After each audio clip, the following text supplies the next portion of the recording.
Nas duas aulas anteriores, nós vimos os princípios do processo do trabalho. Nessa aula, nós vamos responder 4 questões sobre os princípios do processo do trabalho para a gente entender como isso cai em prova e para revisar um pouco. Então, é uma aula rápida. A questão número 1 é da 6 Gran Hill, fala o seguinte: de acordo com o artigo 496 da CLT, quando a reintegração do empregado estável mostrar-se desaconselhável, em razão do grau de incompatibilidade decorrente do dissídio, o Tribunal do Trabalho poderá converter a obrigação de reintegrar em indenização. Essa faculdade atribuída ao tribunal configura uma exceção fundamentada em qual princípio do direito processual do trabalho? 3 segundos para vocês lerem e responderem. Muito bem, e a resposta é a letra E, dispositivo. A letra A diz que é fungibilidade, não é a fungibilidade, que é o poder de substituição. A celeridade também não é. Celeridade diz respeito a que os atos processuais trabalhistas sejam o mais breve possível. A C diz que é o duplo grau de jurisdição, também não é isso, que é o poder de recorrer. Recorre da vara do trabalho para o tribunal, o regional, e do regional recorre para o superior. E a D fala que é contraditório. Também não é o contraditório, portanto, a letra E. A segunda questão, bem fácil. 3 segundos para vocês responderem. Certo. Essa questão é uma da CESP, Sebrasp, da Prefeitura de Boa Vista, analista jurídico. Fala o seguinte: julgue o item a seguir relativo aos princípios do direito processual do trabalho. Em razão do princípio da conciliação, os juízes do trabalho devem empregar seus bons ofícios e seu poder de persuasão na busca de solução consensual do conflito, sendo obrigatória a tentativa de conciliação antes da apresentação da defesa e após o encerramento da instrução.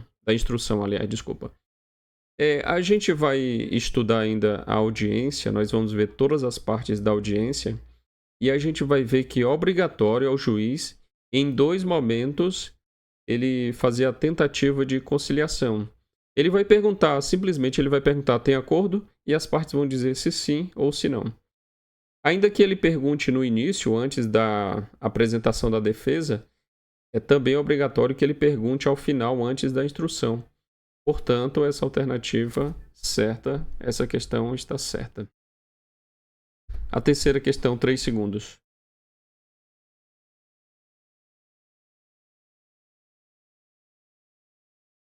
Essa é uma questão de TRT da 8ª região, da CESP-Sebrasp, analista judiciário oficial de justiça avaliador. E a resposta é a letra C. Ela fala o seguinte: no que se refere aos princípios gerais do processo do trabalho, assinale a alternativa correta. Alternativa A diz o seguinte: não se aplica ao processo do trabalho o princípio da oralidade, devendo os atos processuais ser formalizados expressamente para que possam ser impugnados quando viciados. Por que está errado? Aqui fala não se aplica ao processo do trabalho o princípio da oralidade. Isso está incorreto, porque vejam, qualquer pessoa pode chegar na secretaria da vara e registrar sua reclamação de forma oral.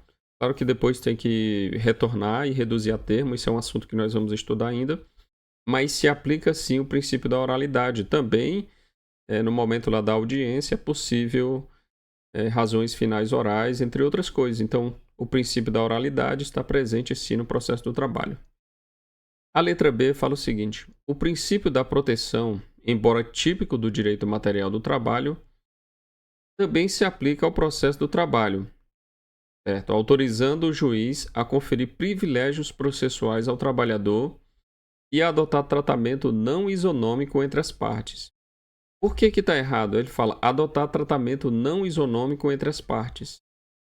Quando se fala em o princípio da proteção, aqui no direito processual do trabalho, quando se relaciona a provas, o juiz ele não vai aduzir, ele não vai entender que a prova, principalmente quando a gente fala das provas, o juiz de cara não vai entender que as provas do trabalhador, elas são mais válidas do que a prova do empregador. Ele vai usar da igualdade, o princípio da igualdade, ou seja, o ônus da prova, ele vai ser válido aqui no processo do trabalho.